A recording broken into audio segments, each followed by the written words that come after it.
সকাল সকাল দুই হাতে দুইটা বড় বোতল নিয়ে যখন স্টাফ কোয়ার্টার দাঁড়িয়েছিলাম, মনে হচ্ছিল দুধ আনতে নয়, যেন তেলের পাম্পে আগুন নেভাতে যাচ্ছি। 15 মিনিট পর বন্ধুর যখন উদয় হলো, মনে মনে ভাবছিলাম, ভাই তুই আসছিস নাকি নাতিপুতিদের পাঠালি। এরপর রিস্কায় 20 টাকা রাজকীয় ভ্রমণে চিটাগাং রুট পৌঁছালাম।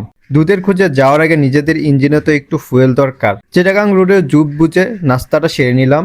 এরপর একটি সিএনজি ধরলাম, কিন্তু কপাল খারাপ, মাঝ রাস্তায় নামিয়ে দিয়ে 80 টাকা পকেট থেকে খুশিয়ে সিএনজিওয়ালা এমন এক ভাব নিল যে আমাদের নামিয়ে সে বোধহয় উদ্ধার করে ফেলছে। আবার রিস্কায়, তবে আবার রাস্তাটা ছিল ছবির মতো। আঁকাবাঁকা সরু পথ দিয়ে রিস্কা যখন যাচ্ছিল, উদাস করা বাতাসের শরীরটা যেন চার্জ হয়ে গেল। নীল আকাশ আর সবুজ গাছপালার নিচে পাখির গান শুনে মনে হলো শহর ছেড়ে এখানেই কি থেকে যাব। মাটির গন্ধটা নাকে আসতে অতীতের কথা মনে পড়ে একটু ইমোশনাল হয়ে যাচ্ছিলাম। তখনই রিস্কার জাকুনি দিয়ে মনে করিয়ে দিল, আগে দুধটা তো নিয়ে নে।